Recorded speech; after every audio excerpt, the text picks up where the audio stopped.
أنا كنت مجنون، دماغي انفجرت. تخيل معايا إن دي آخر كلمات بتوصف بيها لحظة غيرت حياتك وحياة ناس تانية للأبد. دي كانت كلمات قاتل اسمه ريتشارد روبلز، وهو بيحكي عن اللحظة اللي عقله اتخطف فيها بالكامل، اللحظة اللي المشاعر فيها اتحولت لوحش كاسر. ودي هي بداية حكايتنا النهاردة. السلام عليكم ورحمة الله وبركاته. الحكاية دي وحكايات تانية كتير زيها بتمر علينا كل يوم، ليها مفتاح وليها سر. والسر ده موجود بين دفتين الكتاب ده، الذكاء العاطفي، لدانيال جولمان. الكتاب ده مش مجرد كلام نظري، ده خريطة بتورينا إزاي وليه أوقات بنفقد السيطرة، والأهم من كده إزاي نمسك إحنا زمام الأمور ونسيطر على الوحش اللي جوانا ده.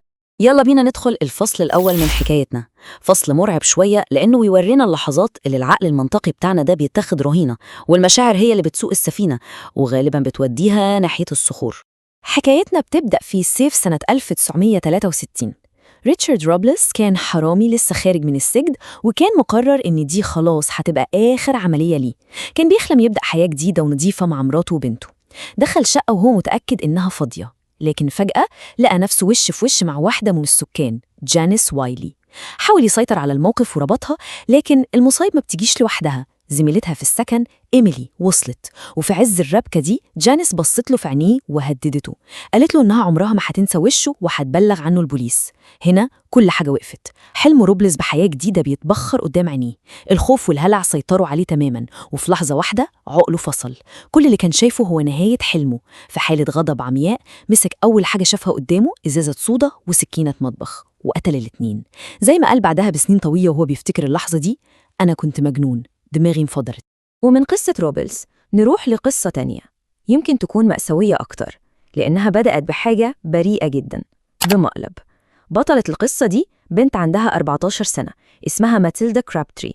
كانت عايزة تعمل مفاجأة لأهلها. يوم رجوعهم استخبت في الدولاب بتاع أوضتها، كانت قاعدة في الضلمة ومستنية اللحظة اللي هيدخلوا فيها عشان تطلع فجأة وتخضهم. أهلها رجعوا البيت تعبانين وسمعوا صوت حركة غريب جاي من أوضة بنتهم. فوراً الخوف اتملكهم، افتكروا إن في حرامي في البيت. الأب مجردش لحظة، جر على طول جاب مسدسه ودخل الأوضة بحذر، قلبه بيدق بسرعة ومستعد يواجه أي خطر. وفي نفس اللحظة اللي ماتيلدا قررت فيها إن دي اللحظة المناسبة وفتحت باب الدولاب ونطت وهي بتصرخ بو، أبوها اللي كان عقله متبرمج على الخطر ضرب النار. المقلب البريء انتهى بمأساة. القصتين دول، روبلز والأب، بيخلونا نقف ونسأل سؤال محير: إيه اللي بيخلي ناس عاديين وممكن يكونوا أذكياء يعملوا حاجات غبية ومدمرة بالشكل ده؟ إيه اللي بيحصل جوه دماغنا بيخلينا نتصرف عكس المنطق تماماً؟ الكتاب بيدينا الإجابة العلمية، وبيسمي الحالة دي اختطاف اللوزة الدماغية. اللوزة دي هي مركز الإنذار العاطفي في مخنا. في الأوقات العادية بتشتغل بتناغم مع الجزء العقلاني اللي بيفكر ويحلل، لكن في لحظات الخطر الشديد أو الغضب أو الخوف، اللوزة دي بتقدر تعمل انقلاب، بتخطف القيادة من العقل وتخلينا نتصرف بغريزتنا بس، بشكل مندفع وقوي جدا وغير منطقي بالمرة. طيب، لو المشكلة هي إن عقلنا العاطفي بيخطفنا، يبقى الحل إيه؟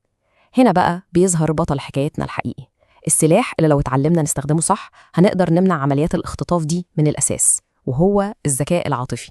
والفكرة دي على فكرة مش جديدة. الفيلسوف اليوناني أرسطو لخصها من آلاف السنين في جملة عبقرية. قال: أي حد يقدر يغضب، ده شيء سهل، لكن إنك تغضب من الشخص الصح وبالقدر الصح وفي الوقت الصح وللسبب الصح وبالطريقة الصح، لا، ده مش سهل خالص. والكلام ده هو بالظبط تعريف الذكاء العاطفي. الكتاب بيقول لنا إننا كلنا عايشين بعقلين مش عقل واحد.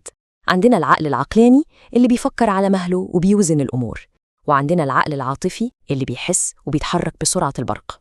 الذكاء العاطفي مش معناه إننا نقتل العقل العاطفي ونبقى زي الروبوتات، لا خالص. معناه إننا نعمل سلام وصداقة بين العقلين دول، نخليهم يشتغلوا مع بعض في فريق واحد. يعني نقدر نقول إن في نوعين من الذكاء: الذكاء العقلي أو الآي كيو، وده اللي بنعرفه من الامتحانات والشهادات، وفي الذكاء العاطفي أو الإي كيو.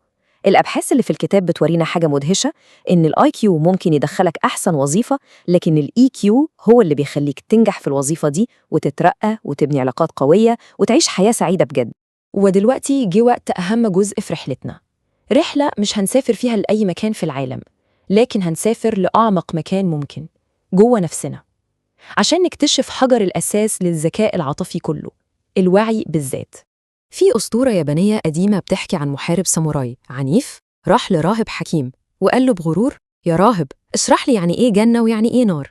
الراهب بص للساموراي من فوق لتحت باحتقار وقال له: أنا مش هضيع وقتي مع واحد همجي زيك. وش الساموراي احمر من الغضب، وفي لحظة طلع سيفه عشان يقطع رقبة الراهب. قبل ما السيف ينزل، الراهب بص في عينيه بهدوء تام وقال له: تلك هي النار. الساموراي اتجمد مكانه، فاهم في لحظة إن الراهب علمه درس عن حالته هو. غضبه الأعمى كان هو النار. ببطء رجع سيفه مكانه وانحنى للراهب باحترام وشكر، فالراهب ابتسم وقال له: وتلك هي الجنة. الحكاية دي بتلخص يعني إيه وعي بالذات. إنك تبقى مراقب لمشاعرك وهي بتحصل، تبقى فاهم إيه اللي بيحركها جواك، والأهم إنك تدرك إن في مسافة صغيرة جداً بين الإحساس وبين رد الفعل، والمسافة دي هي اللي فيها كل حريتك وقوتك، والقدرة دي بالذات هي الأساس اللي هنبني عليه كل حاجة جاية. وقبل ما نكمل باقي الحكاية الممتعة دي، لو عجبك المحتوى ياريت تشترك في القناة وتعمل لايك للفيديو، ده بيشجعنا جداً نستمر. طيب، بعد ما بصينا جوه نفسنا، جه الوقت نطلع بره شوية. الجزء الرابع من رحلتنا هينقلنا من فهم نفسنا لفهم الناس اللي حوالينا. هنتكلم عن التعاطف. بيحكوا عن راجل كان مشي جنب ترعة، لمح بنت صغيرة واقفة على الحافة وبتبص للمية وهي متجمدة من الرعب. من غير ما يفكر ثانية واحدة ومن غير حتى ما يعرف إيه اللي بيحصل، الراجل لقى نفسه بينط في المية. بعدها بثواني أدرك إنه أنقذ طفل كان بيغرق. هو حس بخوف البنت قبل ما يفهم بعقله. والموقف ده بيفكرنا بواحدة من أجمل الجمل اللي اتقالت في قصة الأمير الصغير: بقلبه يرى الإنسان الرؤية الصحيحة، فالعين لا ترى الجوهر. التعاطف هو بالظبط كده، إنك تشوف بقلبك. التعاطف هو الجذر اللي بتطلع منه كل حاجة حلوة في علاقتنا: الرحمة، الاهتمام، الحب. هو قدرتك إنك تحط نفسك مكان اللي قدامك وتحس باللي هو حاسس بيه. ودي المهارة اللي بتخلينا مجتمع متماسك وبتبني أساس الإخلاق جوانا. ودلوقتي وصلنا للمحطة الأخيرة في حكايتنا، المحطة اللي هنجمع فيها كل اللي فات: الوعي بالذات مع التعاطف، عشان نوصل لأعلى درجات الذكاء العاطفي، وهو فن إدارة العلاقات. في قصة حقيقية عن أستاذ في فن القتال الياباني الأيكيدو، كان راكب قطر في طوكيو، وفجأة دخل عليهم القطر راجل ضخم شكله عدواني وواضح إنه سكران. الراجل بدأ يزعق ويخوف كل الركاب. أستاذ الأيكيدو كان قوي جدا وكان يقدر يسيطر عليه في ثواني، وبالفعل بدأ يستعد إنه يتدخل بقوته. لكن قبل ما يقوم من مكانه حصلت حاجة عجيبة. راجل عجوز صغير في الحجم نادى على الراجل السكران بصوت ودود جدا وقال له: أكيد بتحب الساكي. وبدأ معاه حوار هادي ودافي عن مشروب الساكي اللي هو بيحبه. وفجأة وش الراجل السكران العنيف اتغير، غضبه داب وبدأ يعيط زي الأطفال ويحكي للراجل العجوز عن همومه ومشاكله. بكلمتين حلوين الراجل العجوز نزع فتيل قنبلة كانت هتنفجر. كل الحكايات دي بتورينا إن المشاعر قوة جبارة، ممكن تدمر حياتنا زي ما حصل مع روبلز، وممكن تبني جسور من التفاهم والرحمة زي ما عمل الراجل العجوز في القطر. ودلوقتي السؤال الأهم موجه لكل واحد بيسمعنا: إيه هي قصتكم الشخصية مع الذكاء العاطفي؟ خلاصة كل اللي حكيناه النهاردة ممكن نتلخص في فكرة واحدة بسيطة وعميقة: مشاعرنا يا إما هتكون هي السيد اللي بيتحكم فينا، أو الخادم الأمين اللي بيساعدنا نوصل لأهدافنا، والاختيار في إيدينا. الذكاء العاطفي مش موهبة بنتولد بيها، دي عضلة محتاجة تمرين ومهارة كلنا نقدر نتعلمها ونطورها. لو حكايتنا النهاردة عجبتكم اشتركوا في القناة عشان لسه عندنا حكايات كتير جاية، وقولوا لنا في التعليقات ايه الكتب أو الروايات اللي حابين نلخصها لكم في الفيديوهات الجاية.